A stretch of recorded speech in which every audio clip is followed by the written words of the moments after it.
보시고요. 하나님 말씀 보겠습니다. 히브리서 12장 1절로 3절입니다.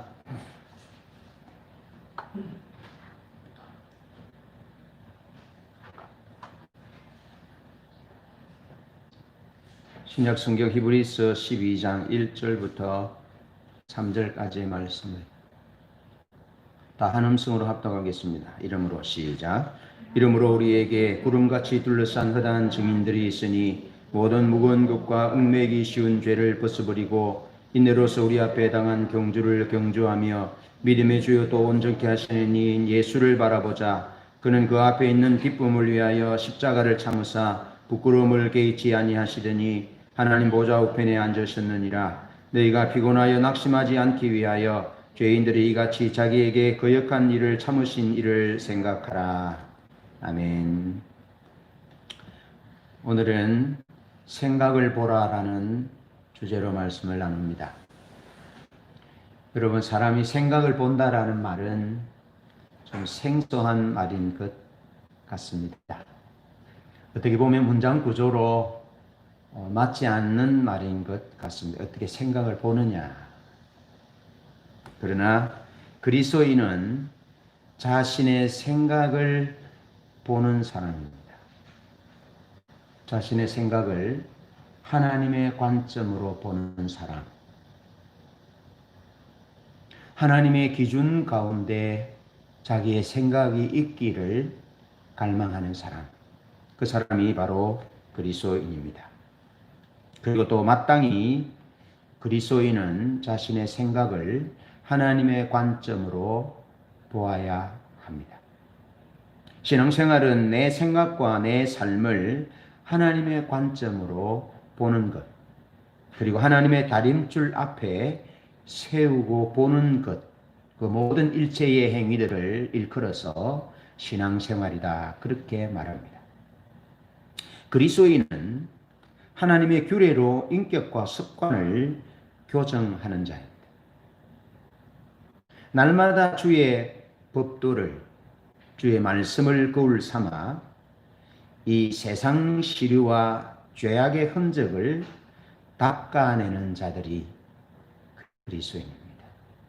그래서 시편 기자는 시편 119편 105절에 주의 말씀은 내 길의 등이요 내 발의 빛이니이다. 말씀으로 세상 시류와 죄악을, 우리의 악한 생각들을 다 닦아내고 내가 거룩하니 너희도 거룩할지어다 말씀하신 주님처럼 거룩해지려고 하는 사람, 그 사람을 일컬어 그리스도인이다 하는 겁니다.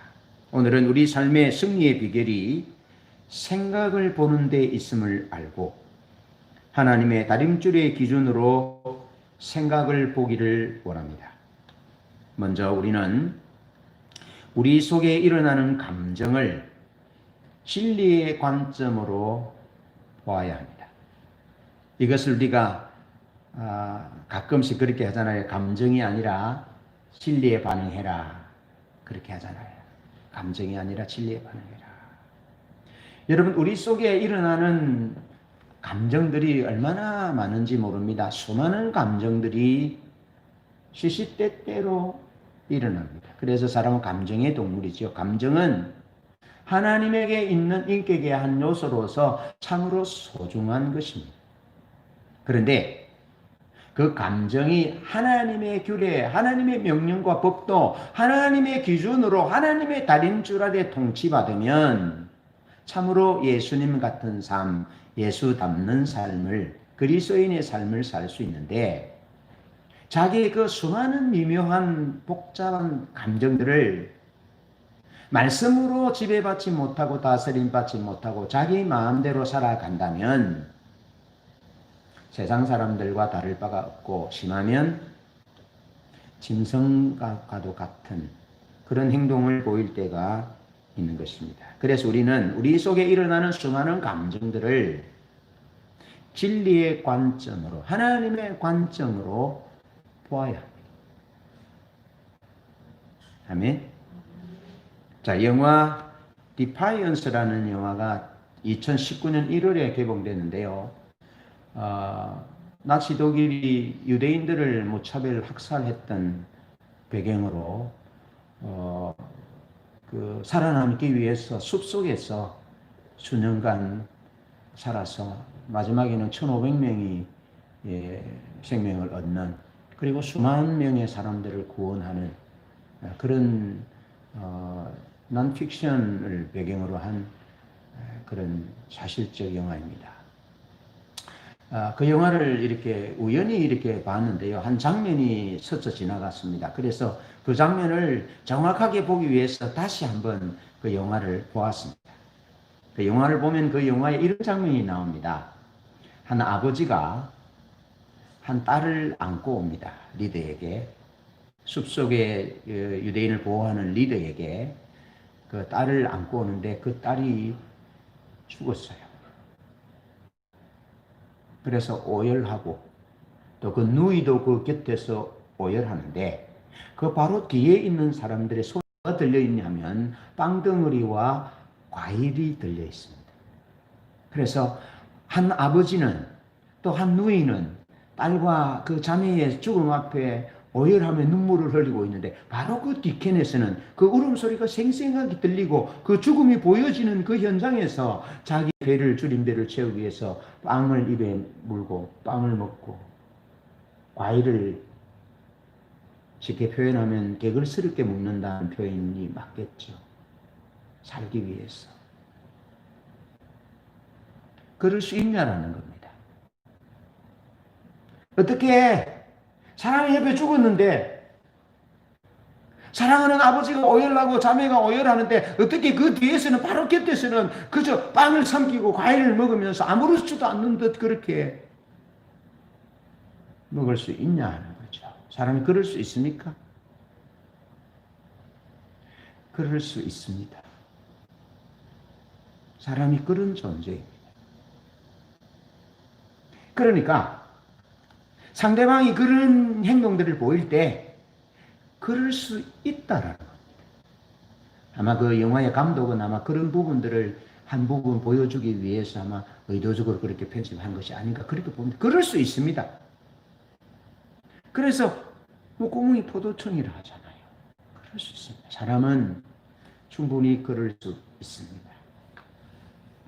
그러면서 열왕기하 6장 28절로 29절에 보면 아람 왕 베나닷이 북이스라엘 수도 사마리아 성을 포위했습니다. 그래서 그 사마리아 성에 양식이 떨어졌어요. 그래서 이스라엘 왕이 그 사마리아 성을 이렇게 시찰할 때에 한 여인이 왕이여 우리를 도우소서 그렇게 왕에게 도움을 청하면서 하는 말이 왕이여 이 성중에 주림이 너무 심해서 이 여자와 내가 이렇게 약속했습니다. 오늘은 우리 아들을 잡아먹고 내 아들을 잡아먹고 내일은 네 아들을 잡아먹고 그렇게 하자 그렇게 약속을 했는데 어제 내 아들을 잡아먹었습니다. 그런데 오늘 저 여자의 아들을 잡아먹자 하니까 내어놓지 않습니다. 하고 이스라엘 왕이 사마리아 성을 시찰할 때 왕이여 도우소서라고 도움을 청했던 사실이 열왕기하 6장 28절로 29절에 나오고 있습니다. 여러분 이럴 수 있습니까? 사람을 인육을 아들을 살기 위해서 어머니가 그 아들을 잡아먹을 수 있습니까? 그런데 그럴 수 있습니다. 그런 일이 있었습니다. 여러분 에스겔 5장 10절에 보면 하나님을 떠난 예루살렘에 대해서 하나님이 심판을 말씀하시는데 예루살렘이 이방인보다 더 타락하게 되었을 때 하나님이 에스겔을 통하여 보여주는 것이 아버지가 아들을 잡아먹고 아들이 아버지를 잡아먹을 것이다 라고 하나님이 에스겔을 통해서 예언적인 말씀을 해주고 있습니다. 여러분 사람이 어찌 그럴 수 있습니까? 그러면 안 되는데 그래서는 안 되는데 사람은 그래 했습니다. 그랬습니다. 이것이 우리의 모습입니다. 자연적 인간의 반면입니다. 그럴 수 있습니다. 2주 전 9월 1일 화요일 아침 제 큐티 본문은 민수기 25장 6절로 13절 본문입니다. 그 본문은 이스라엘 백성이 시딤에 이르렀을 때에 모압 여인과 함께 바알볼에 가담하여 이스라엘 남자들이 모압 여인과 음행에 빠졌던, 그래서 그 음행의 결과로 하나님이 연병을 보내셔서 24,000명이 죽었던 그런 역사적 사실을 바탕으로 한 본문의 말씀으로 큐티를 하게 되었습니다. 그런데 민수기 25장 6절로 8절은 이렇게 기록합니다. 이스라엘 자손의 온 회중이 회막문에서 울 때에 이스라엘 자손 한 사람이 모세와 온 회중의 눈앞에 미디안의 한 여인을 데리고 그의 형제에게로 온지라. 제사장 아론의 손자 엘르아살의 아들 비느하스가 보고 회중 가운데서 일어나 손에 창을 들고 그 이스라엘 남자를 따라 그의 막사에 들어가 이스라엘 남자와 그 여인의 배를 꿰뚫어서 두 사람을 죽이니 연병이 이스라엘 자손에게서 그쳤더라. 여러분, 이 상황을 우리가 한번 보십시다. 이 상황이 어떤 상황입니까? 지금 연병으로 인해서 사랑하는 가족이 죽어서 오열하고 있습니다. 사랑하는 이웃이 죽어서 지금 울고 있습니다. 통곡하고 있습니다. 가슴 아파 눈물을 흘리고 있는 슬픔의 현장인데 본문은 그렇게 말하고 있잖아요. 이스라엘 자손의 온 회중이 회막문에서 울 때에 시므온 지파의 한 족장이었던 한 남자가 미디안 여인 한 여인을 데리고 장막으로 들어가서 음행한 짓을 행하는 모습입니다. 여러분, 사람이 그럴 수 있습니까? 여러분, 사람 그래서는 안 되는데 그랬습니다. 그렇다면 사람은 그럴 수도 있다라는 것을 보여주지요. 그럴 수도 있고 그렇지도 않을 수도 있는데 그랬던 사람도 있는가 하면 그렇지 않은 사람이 더 많은데 사람은 그럴 수도 있다라는 겁니다. 어떤 이는 회막문에서 슬픔의 눈물을 흘리며 오열하는데 어떤 이는 욕망의 불을 안고 장막으로 들어가는 모습. 여러분, 어떤 이는 먹을 것이 없어서 줄임배를 옮겨지는데 어떤 이는 너무 많아서 버리는 그런 일이 있을 수 있습니까? 있을 수 있습니다. 그것이 오늘 우리 지구촌의 현실입니다. 식량난으로 여러 가지 좋지 않은 악조건과 기후로 인하여 양식이 없어 기하산삭이 허덕이며 죽어가는, 치료받을 수 없어 죽어가는 수많은 어린 영혼들, 연약한 자들이 있는가 하면 잘 사는 선진국은 음식을 낭비하고 버리고 그렇게 살아가는 것이 오늘 우리의 현실입니다. 그럴 수 있습니까? 아버지의 마음으로 볼 때 그럴 수 있냐라는 거죠. 그래서는 안 되는데 그런 일이 일어났습니다. 무엇 때문에, 어째서 이런 일들이 일어났습니까? 어째서 이웃의 슬픔을 보지 못하게 했고 무엇이 동족의 울음소리를 듣지 못하게 했겠습니까? 그것은 그 무엇보다도 자기 목적이 자기 삶의 전면에 등장하면 이웃은 보이지 않는 것입니다. 이웃의 슬픔과 아픔은 보이지 않는 것입니다.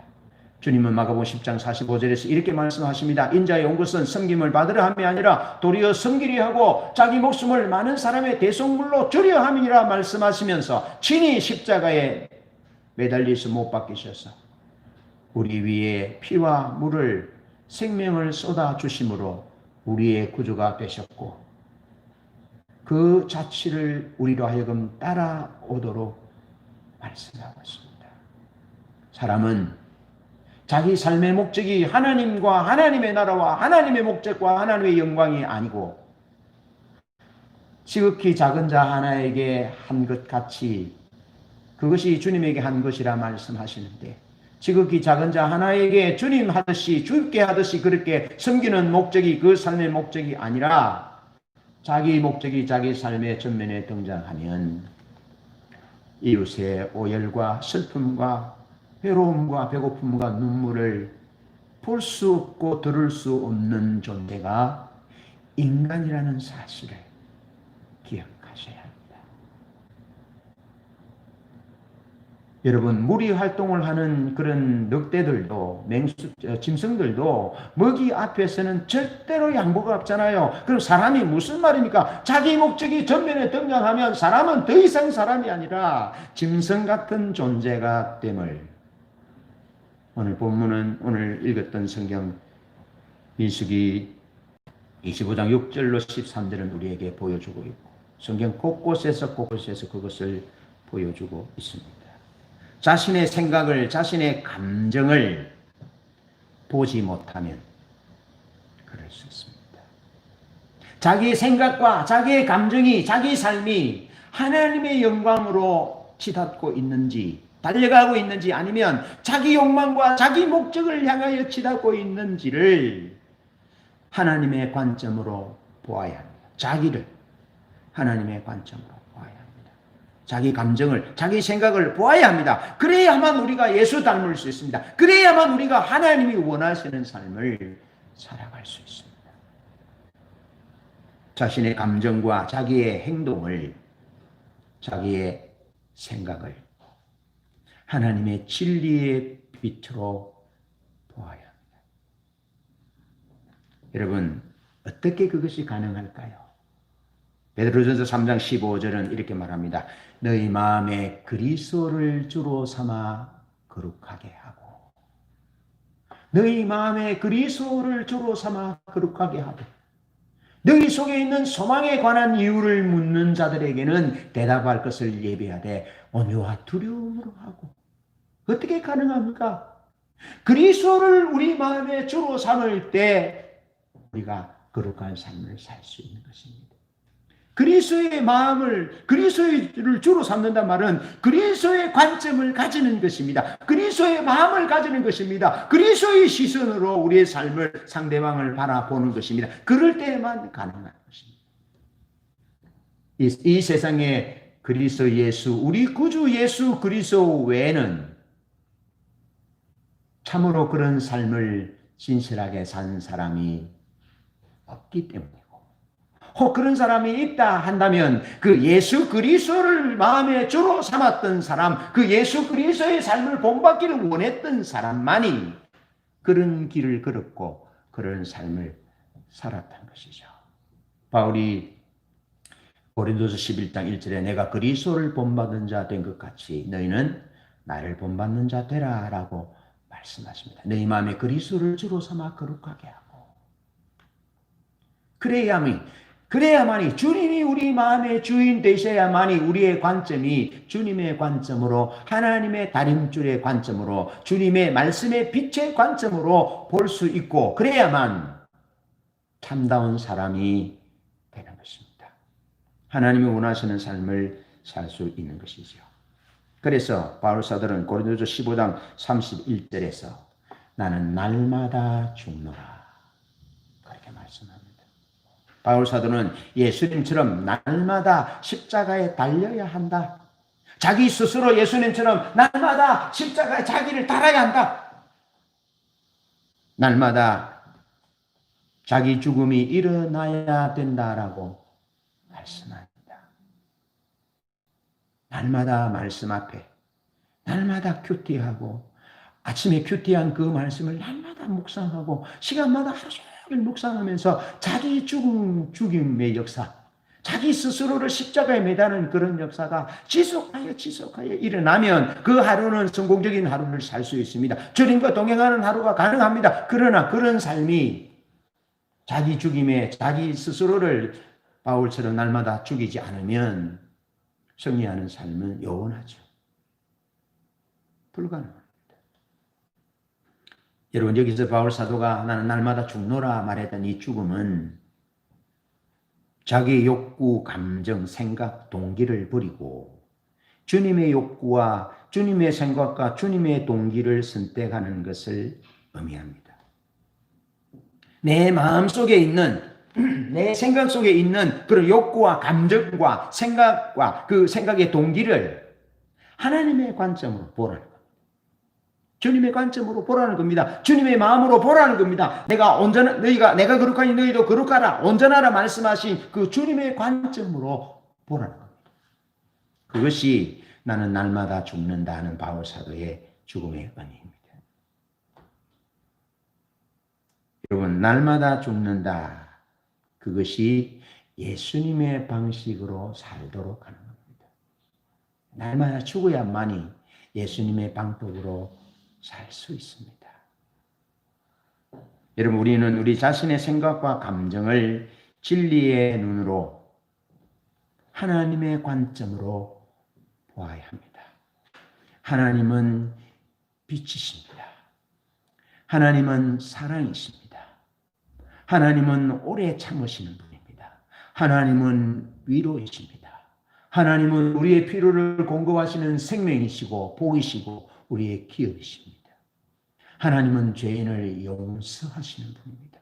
하나님은 세리와 죄인의 친구셨고 잃어버린 자를 찾아 구원하러 오신 분이 우리 주님이십니다. 그 주님의 관점으로 보라는 겁니다. 여러분, 우리는 사실은 그것을 보기 위해서, 주님의 관점을 보기 위해서, 주님의 생각과 주님의 마음을 보기 위해서 기도합니다. 그것이 우리 기도여야 합니다. 여러분, 우리가 교회 와서 설교를 듣고 말씀을 읽고 듣기하고 말씀을 외우고 그렇게 합니다. 말씀을 나눕니다. 어디 문자 보내고 할 때 말씀을 보내고 받기도 합니다. 왜 말씀을 보내고 말씀을 받습니까? 그것은 우리의 삶이 하나님의 말씀의 관점에서 하나님의 말씀의 빛으로 살기 위해서 그렇게 말씀을 읽는 겁니다. 설교를 듣는 겁니다. 여러분, 진실하게 살고 진리대로 살기 위해서 은혜를 구하는 것이 믿음 생활입니다. 여러분, 왜 하나님의 능력을 구합니까? 왜 잘되기를 구합니까? 하나님의 능력이 필요했던 것은 하나님의 복음을 증거하기 위해서, 사람을 사랑하기 위해서, 온전히 사랑하기 위해서 필요했던 것이 하나님의 은혜였고 하나님의 능력이었습니다. 그런데 많은 사람들은 자기 목적을 위해서 능력을 구합니다. 자기 목적을 위해서 은혜를 구합니다. 그것은 주의 길이 아닙니다. 우리 주님은 자기의 삶의 유익을 위해서, 자기 스스로의 편의를 위해서 능력을 사용하시지 않으신 분입니다.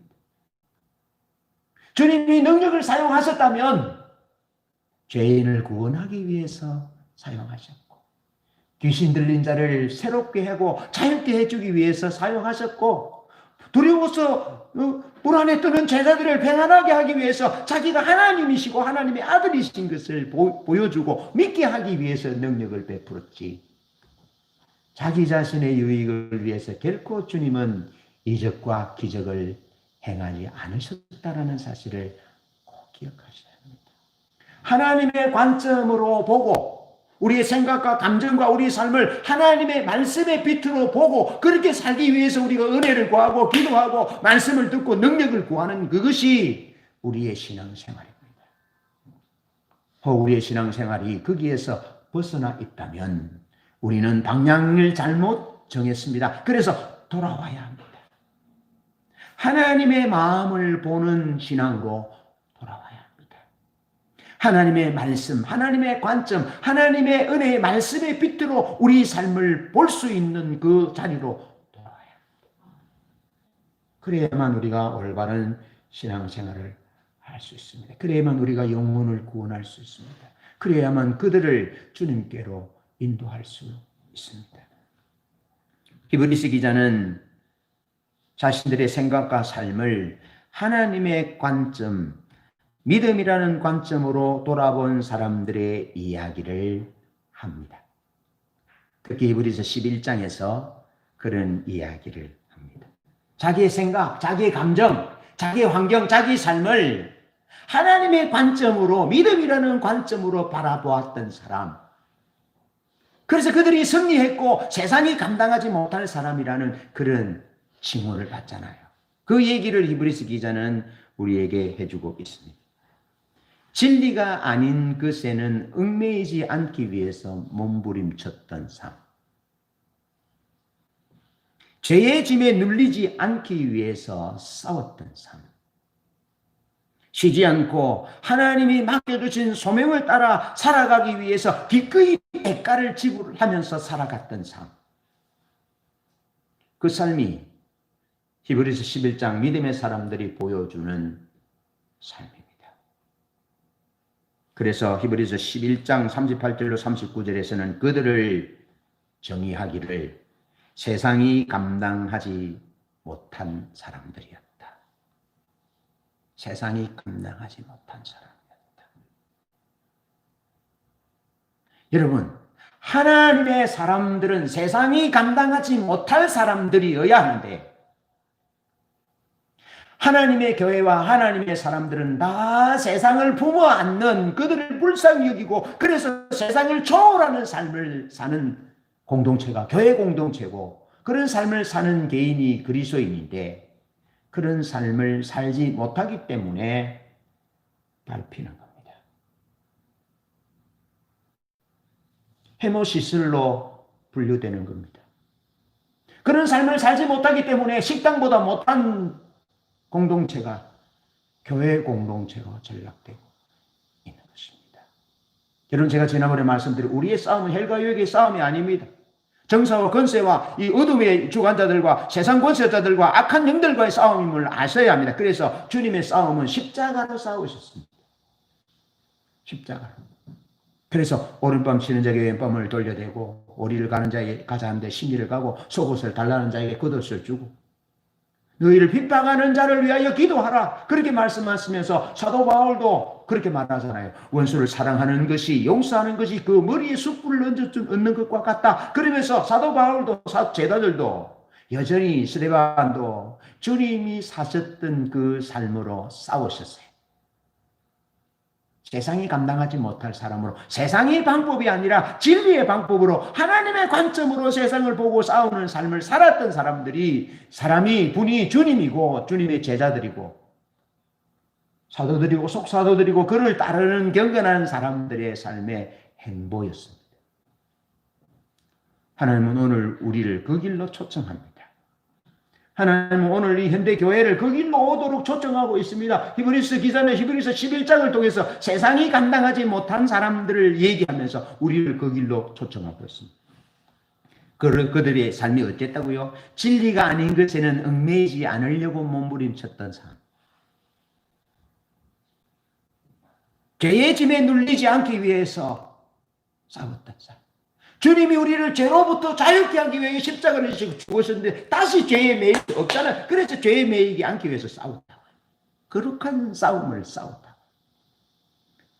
쉬지 않고 하나님이 부르신 부름의 상을 위하여 쫓아갔던 사명을 따라 소명을 따라 기꺼이 대가를 지불하며 살아갔던 그래서 집도 가족도 자기가 누려야 할 이런 권익과 권리들도 기꺼이 포기하고 때로는 짐승처럼 유리방황하면서 토굴에 살면서 그렇게 믿음을 지키기 위해서 세상에 물들지 않고 믿음을 지키기 위해서 살았던 믿음의 영웅들을 얘기하면서 그들은 세상이 감당하지 못할 사람이었다.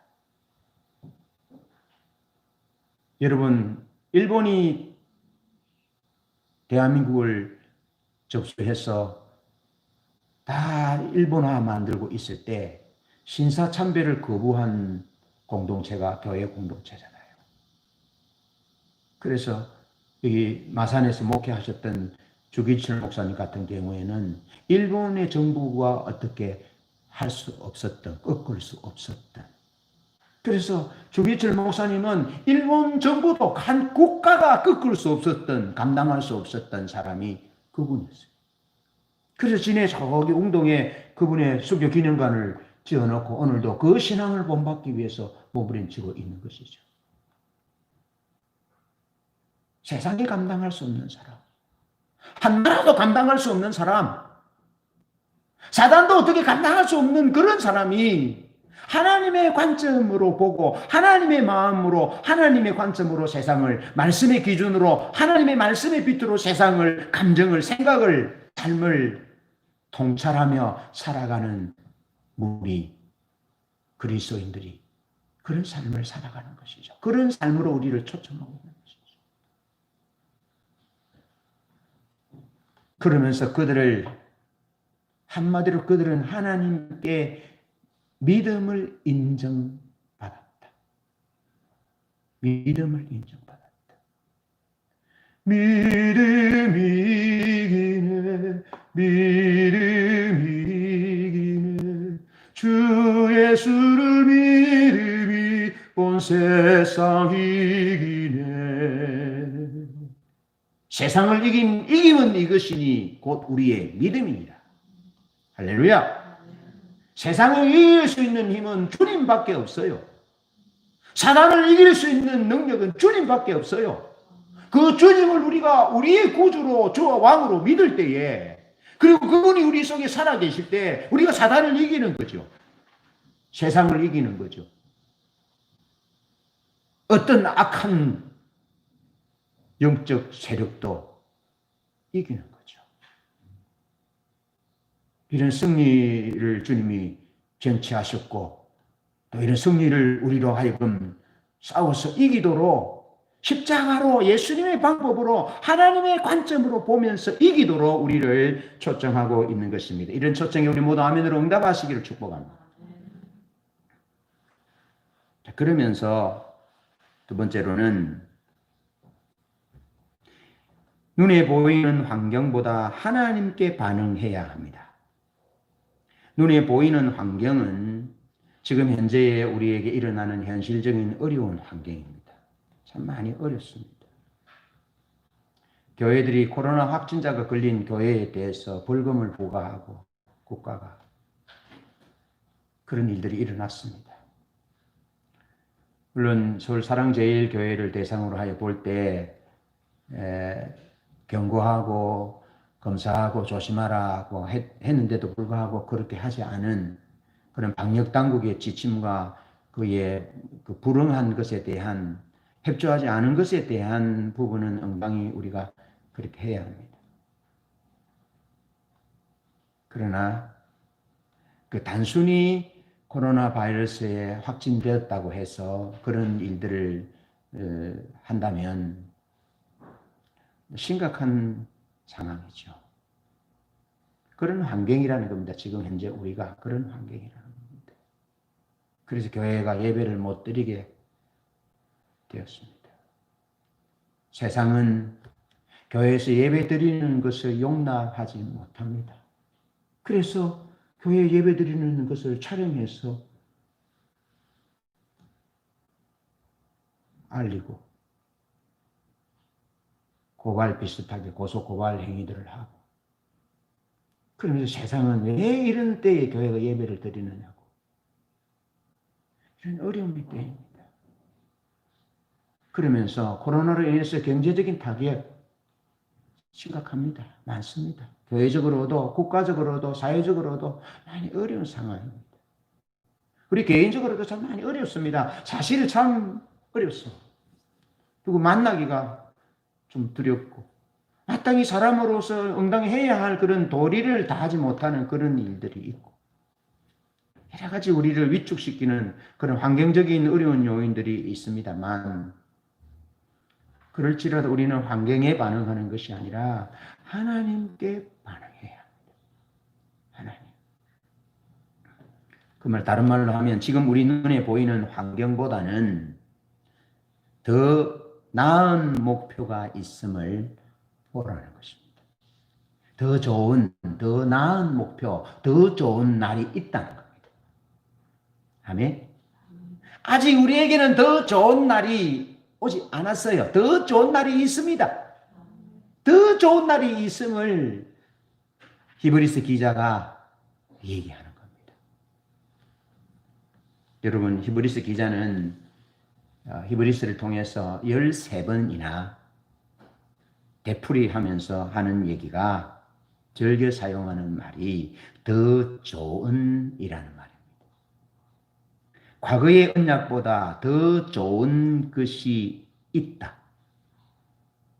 과거의 언약보다, 그 과거의 옛 언약보다 더 좋은 새 언약이 있는데, 그 새 언약은, 더 좋은 그 언약은 예수 그리스도이시다.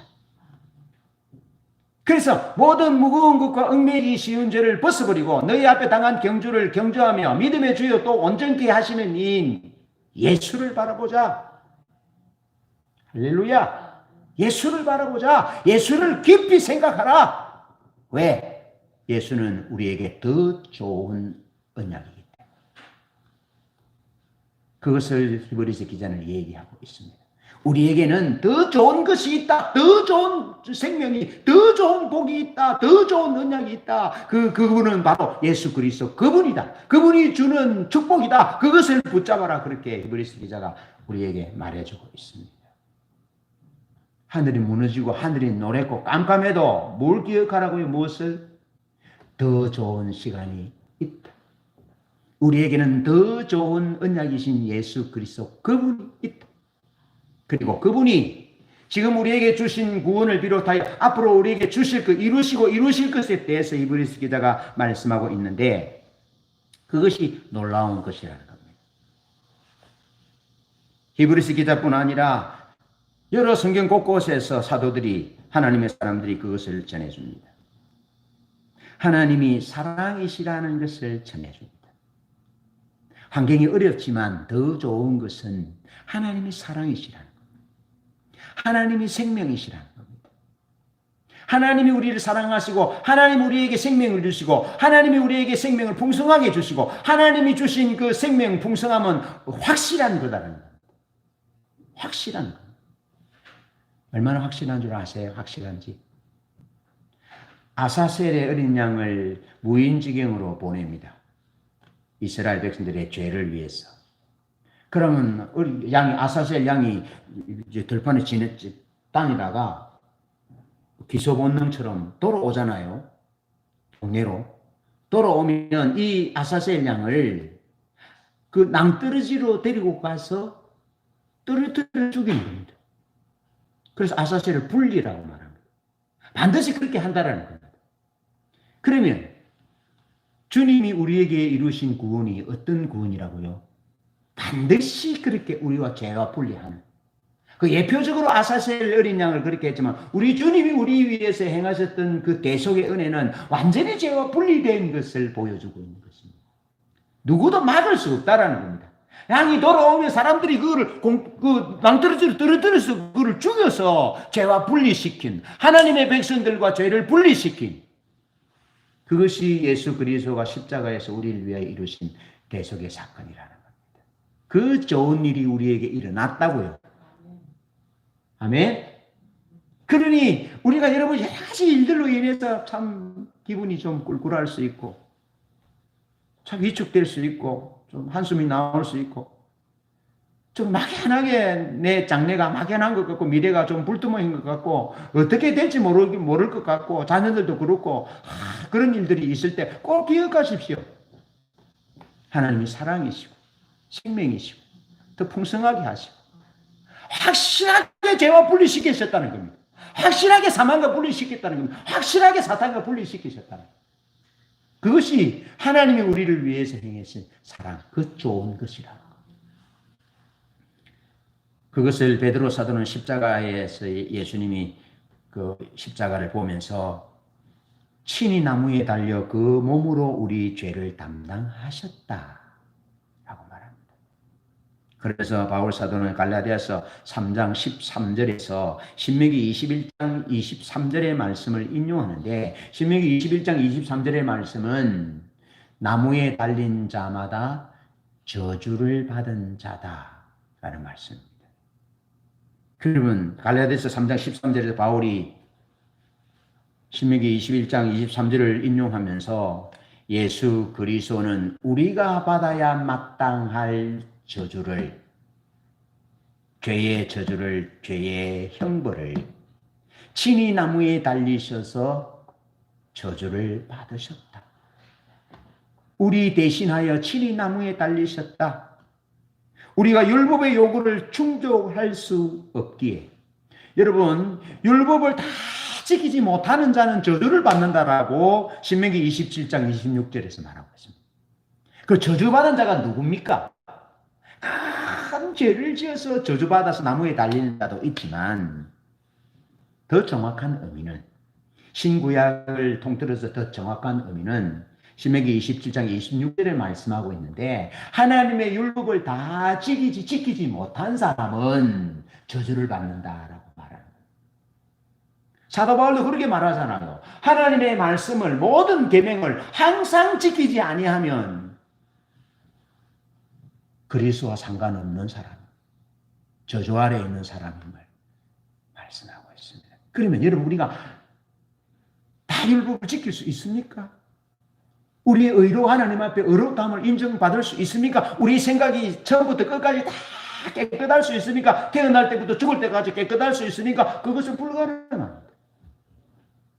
죄를 짓지 않을 의지를 상실해버렸기 때문에 어떤 한 개인이 태어나서 죽을 때까지 한 번 이상은 반드시 죄를 짓게 되어 있습니다. 그럼 이 한 번이, 하나님께는 한 번이라는 죄와 1000번이라는 죄는 동일한 죄입니다.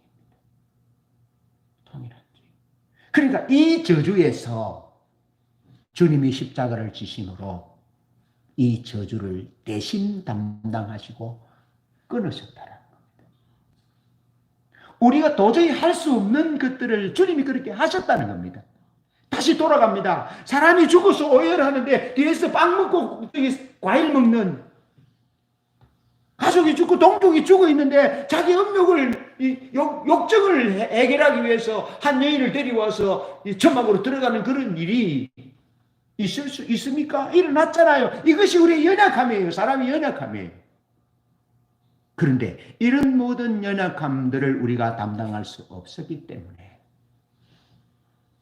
주님이 십자가에서 저주를 받아 우리 대신하여 친히 나무에 달리심으로 우리의 의가 되셨다는 겁니다. 할렐루야. 우리의 의가 되셨다는 겁니다.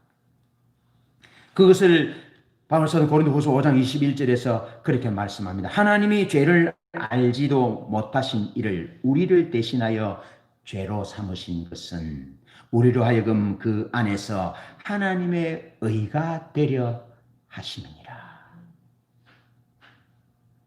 하나님이 우리에게 의의 옷을 입히시기 위해서,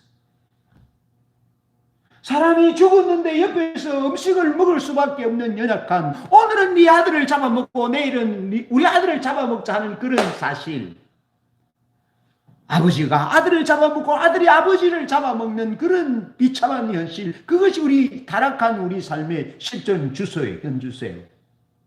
그런데 이런 우리의 연약함을 위해서 주님이 우리의 의가 되시기 위해서 친히 나무에 달려 우리가 받아야 할 죄의 저주를 주님이 받으셨다라는 겁니다. 이것이 하나님의 사랑이고 하나님의 은혜인데, 우리는 환경이 아무리 어려워도 그 환경을 통해서 우리 삶을 보지 말고 하나님의 사랑을 통해서 우리의 환경을 보아야 합니다. 여러분, 우리는 다 눈에 보이지 않지만 영적인 눈을 떠서 보면 다 의의 옷을 입고 있습니다. 루터의 은총론에 보면 우리는 죄인인데 예수님의 보혈이 우리를 덮고 있습니다. 증가된 은총이죠. 그래서 하나님은 우리를 볼 때 우리가 죄인이지만 우리 죄를 보는 것이 아니라 우리를 덮고 있는 그리스도 예수의 보혈로 덮여 있는 이 보혈을 보시고 우리에게 은혜를 주십니다.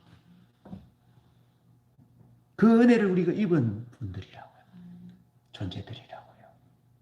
그러니 환경을 보지 말고, 환경을 통해서 우리 삶을 보지 말고 주님의 하나님의 사랑을 통해서 하나님의 관점으로 우리 삶을 보자고요. 그러면 아름답습니다. 삶이 존귀합니다. 여러분의 삶이 존귀하고 아름답고 귀하고 사랑스럽고 소중합니다. 여러분은 하나님의 보석입니다. 정말입니다. 그것을 얘기하고 있습니다. 하나님의 사랑이 그렇다는 거죠. 하나님의 사랑이 우리에게 부은 되었다는 거죠. 하나님의 사랑이 우리에게 옷 입힌 바 되었다는 겁니다. 저는 가끔씩 우리 어머니를 생각하면 제가 클 때, 자라날 때, 어떤 옷을 입었는지는 다 기억을 못 합니다. 기억은 나는 것이 하나 있는데, 소풍 가서 씨름하다가 바지가 찢어졌어요. 그랬더니 그 바지가 찢어진 그것이 부끄러워서 안에 뭘 넣어서 이렇게 뭘 가려서 온 거 보니까 팬티도 안 입은 것 같아요. 웃으시는데 팬티가 없었어요. 그렇게 살았는데 어머니가 돌아가시고 난 뒤에 가을에 알록달록한 가을 이제 단풍들을 보면서 이제 어머니 생각을 하니까 무슨 생각이 들었냐면 가장 좋은 것을 입혀주셨구나. 내게. 그러니까 부자가 프라다를 입는 그런 것이 아니라 내 관점으로 볼 때 그 하는 엄마가 입혀주는 그 옷이 팬티도 못 입고 살았지만 엄마가 입혀주는 그 옷이 사랑의 옷이었기 때문에 최고의 옷이었다는 것이 어머니가 돌아가신 그래서 알록달록한 산천이 물들어 있는 그날에 내 가슴에 새겨지더라고요. 제일 좋은 것을 입혀주셨구나. 수제비 먹고요. 국수 먹고요. 반찬이 없었어. 고추 따서 된장에 찍어서 물에 말은 밥하고 먹었어요. 그래도 그것이 최고의 사랑의 양식이었구나 하는 것이 가슴 절절히 눈물로 솟아나는 거죠. 여러분, 하나님이 우리에게 입히신 그 사랑의 옷은 의의 옷이에요. 하나님이 우리에게 주신 양식은 하나님 자신이 생명의 떡으로 우리에게 주신 양식이에요. 가장 아름다운 것으로 입혀주시고 가장 좋은 것으로 만족하게 하시고 우리의 생각과 우리의 가슴에 심어준 원수를 사랑하며 용서하며 핍박하는 자를 위하여 축복하라 하신 심어준 주님의 그 정신과 그 마음은 세상에 그토록 그보다 더 아름다운 비단이, 그보다 더 아름다운 비단결이 어디 있겠습니까? 주님이 우리에게 심어주신 사랑은 그런 사랑이라고요. 그런 은혜라고요. 그러니까 제발 환경을 보고 낙심하지 말고 그 사랑을 부어주신 하나님 예수 그리스도 그분을 바라보자는 겁니다. 히브리서 기자는 오늘 본문 말씀에서 그것을 얘기해 주고 있습니다. 우리에게 그것을 좋은 옷을 입히고 좋은 것을 먹이고 좋은 것을 가르쳐 주기 위해서 희생하신 우리의 부모님들, 우리의 구주 예수 그리스도 그분에 대해서 자기에게 거역한 일을 참으신 일을 생각하라. 주님은 우리에게 좋은 옷 입히고 좋은 거 먹이시고 좋은 생명의 사랑을 우리에게 심어주기 위해서 자기에게 거역한 일을 죽기까지 참으시면서 사랑하신 사랑의 주님이시다. 저는 그렇게 어머니를 생각하면서 하나님의 사랑을 같이 곁들여서 생각합니다. 그래서 저는 좋은 목사가 되어야 돼요. 착하고 진실한 목사가 돼야 돼요. 그렇게 돼야 돼요. 왜? 저를 위하여 참으시고 희생하신 사랑하는 분이 구름같이 허다한 잘 돼야 돼요. 내가 정직하게 착하고 진실하게 좋은 목사, 좋은 그리스도인이 되지 못한다면 나를 위하여 순정한 우리 주님의 희생과 나를 위하여 희생하신 어머니를 비롯한 수많은 스승과 수많은 은혜의 사람들에 대한 대가를, 희생을 헛되이 만드는 것이죠. 그것을 보자는 겁니다. 보자는 거예요.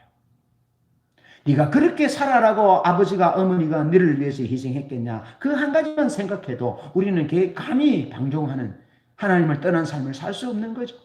주님의 십자가의 희생은 차지하고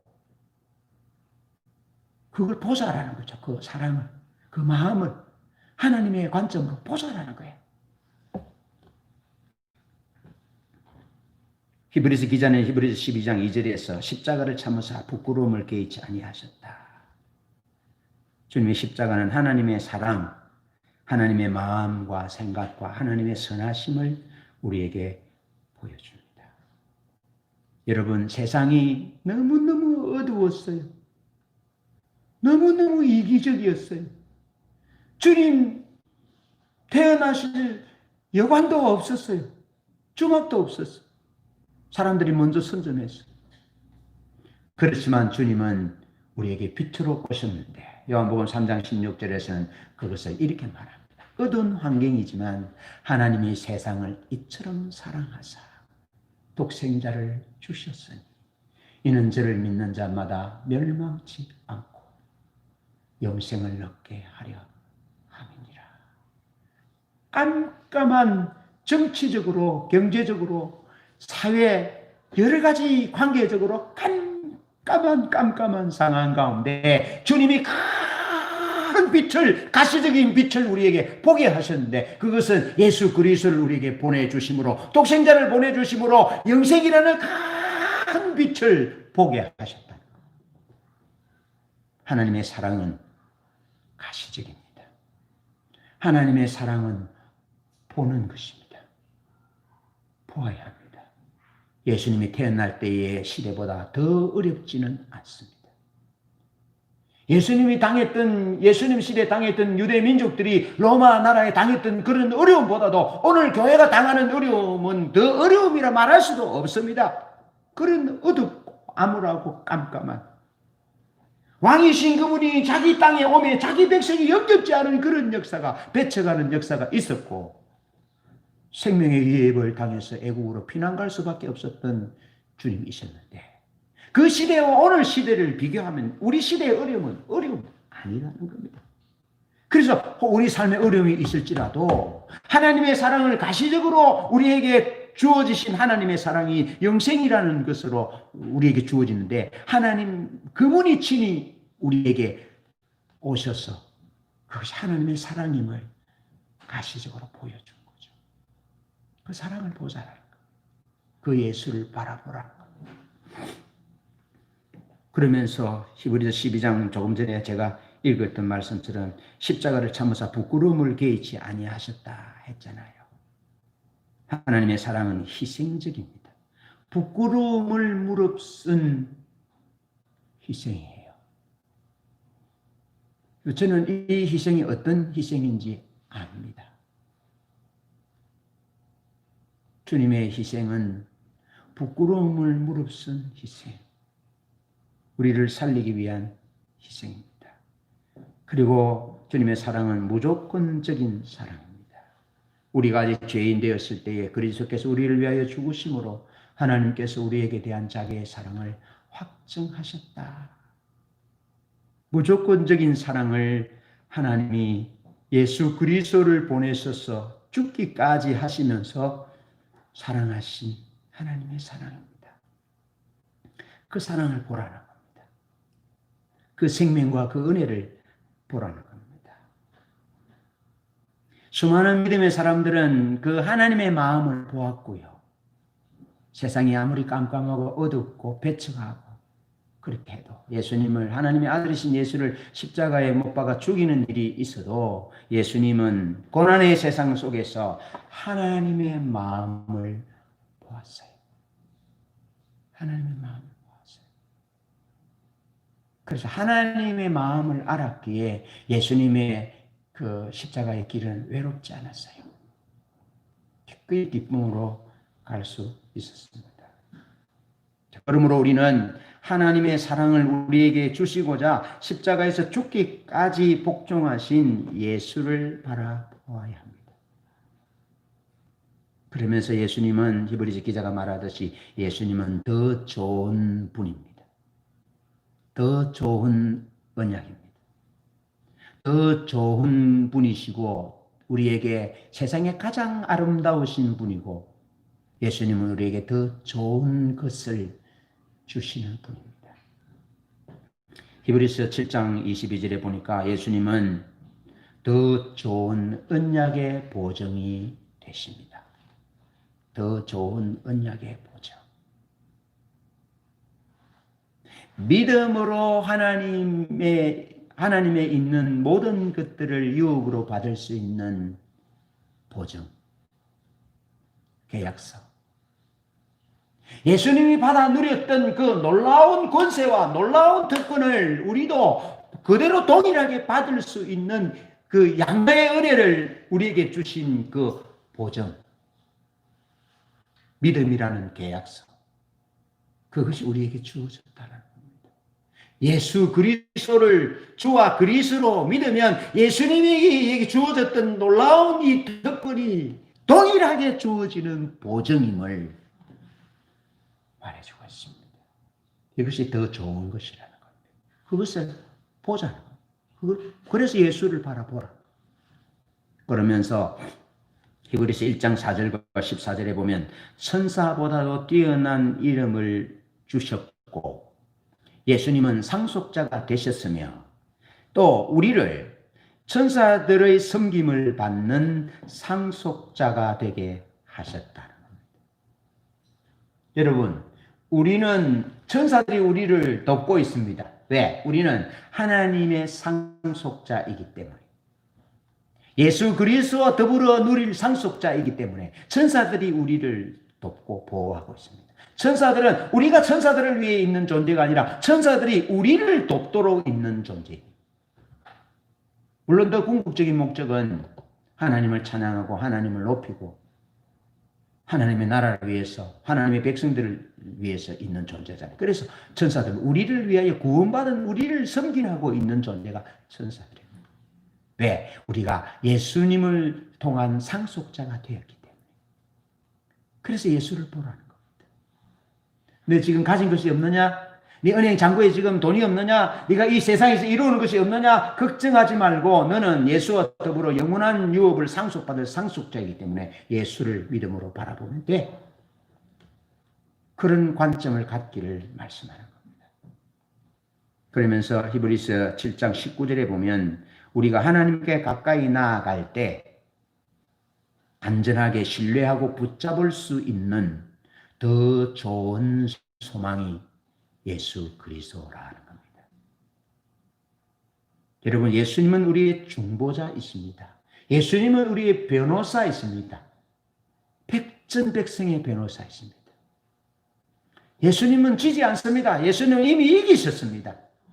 그러니 우리가 하나님 앞에 나아갈 때 우리를 변호하시는 변호사가 계시기 때문에 우리는 믿을 만하고 안전하고 확실하다는 겁니다. 하나님의 나라 가는 것이 확실하다는 겁니다. 승리가 확실히 보장됐다는 겁니다. 그래서 그 우리에게 승리를 주시는 우리의 영원한 변호하시는 그 예수를 바라보라는 겁니다.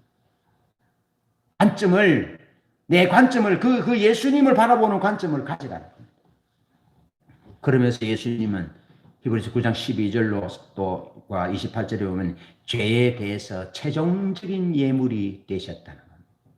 친히 자기 몸을 들여서 영원한 속죄를 단번에 들이셨고 자기를 바라는 자들에게 두 번째 다시 나타나시리라라고 말씀합니다.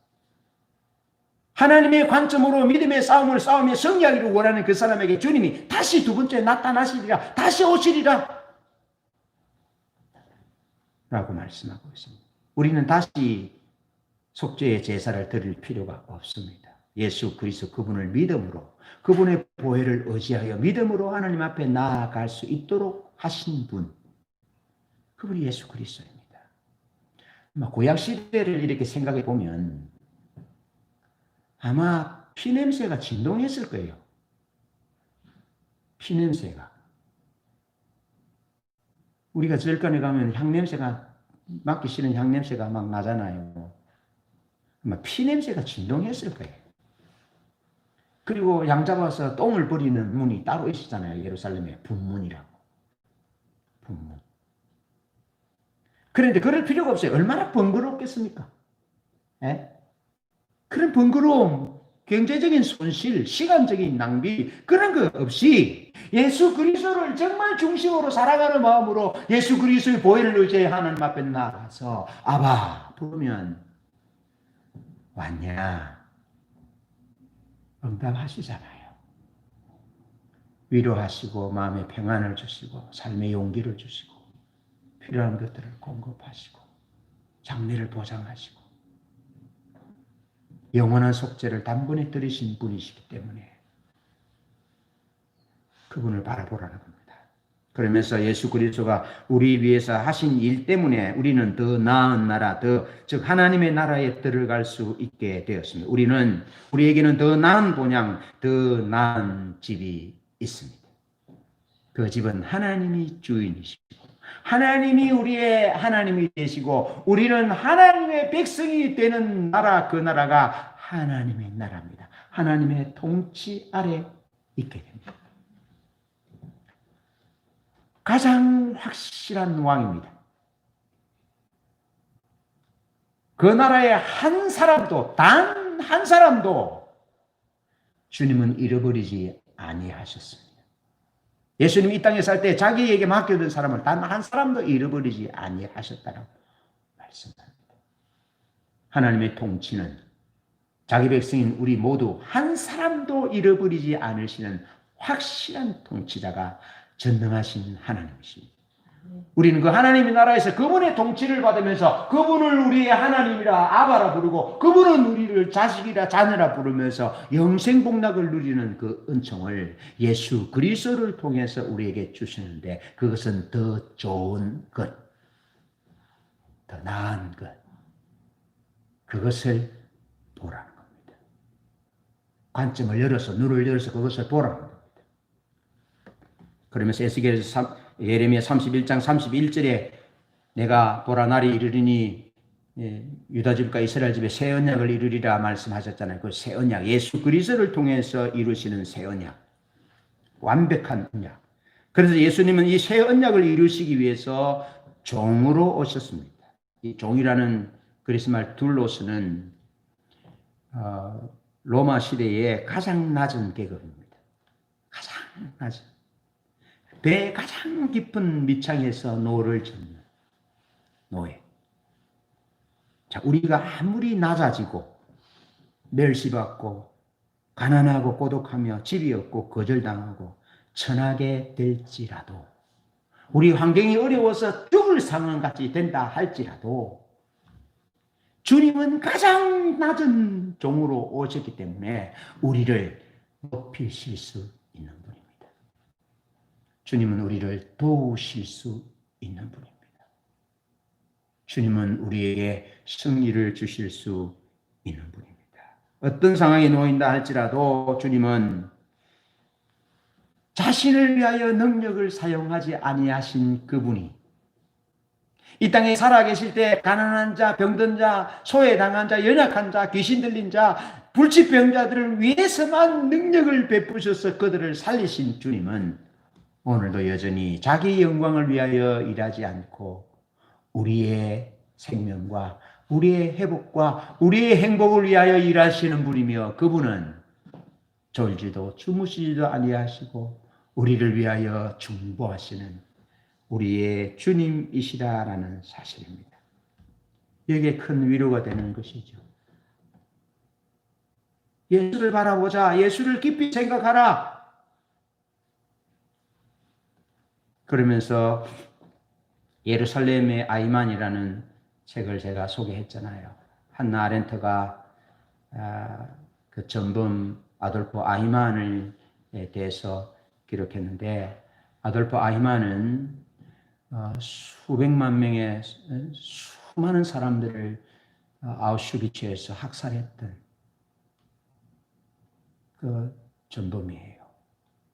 그래서 1960년에 아르헨티나에서 체포되어서 이제 재판을 받는데 그는 끝까지 자기가 죄인이라고 주장하지 않습니다.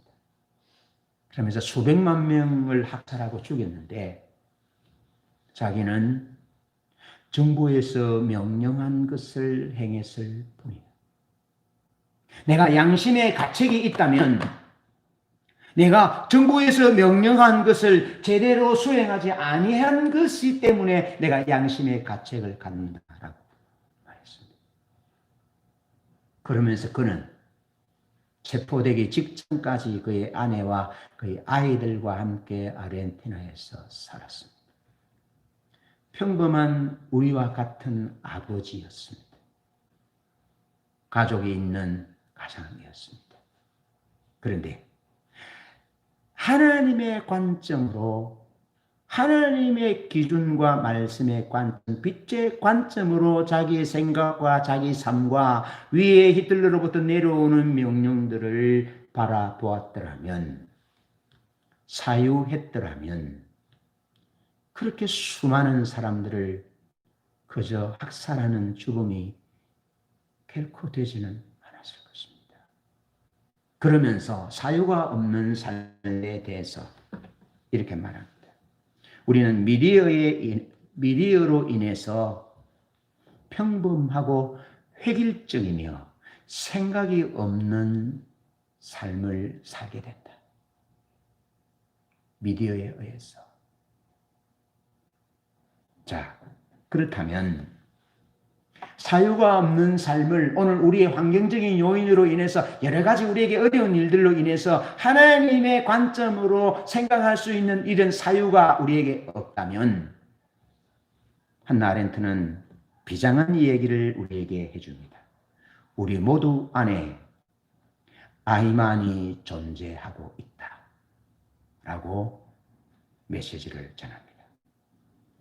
우리는 자신의 생각을 하나님의 말씀과 성령의 조명 앞에 비추어 보아야 합니다. 인간은 부족하고 인간은 연약하며 타락된 존재입니다. 그러나 하나님의 은혜, 하나님의 사랑은, 성령의 능력은 자신의 생각을 보는 사람을 통해서 역사하십니다. 하나님의 관점으로 내 감정을, 내 생각을, 내 삶을 보려고 몸부림치는 사람. 그래서 예수를 바라보고 예수를 우리 마음에 그리스도를 주로 삼아 그리스도의 관점으로 바라보고 살고자 하는 그 사람에게 하나님의 은혜가 임하고 성령의 능력으로 역사하고 하나님 그 사람을 통하여 역사를 이루어 가신다 하는 겁니다. 오늘의 메시지입니다.